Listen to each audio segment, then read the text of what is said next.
মাথার উপরে যেদিন সূর্যটা নেমে আসবে, সূর্যের তাপে গুনাহগারের মাথার মগজগুলো ভাতের মারের মতো ফুটতে থাকবে।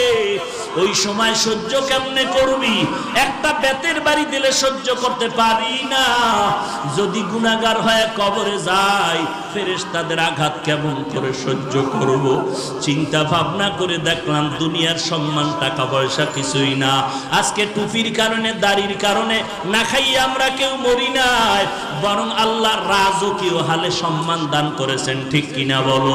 হাজী ইমদাদুল্লাহ মুহাজিরে মক্কি রহমাতুল্লাহ আলাইহি যত কিতাব খুলে দেখে কোনো লেখা নাই, সব সাদা সাদা সাদা।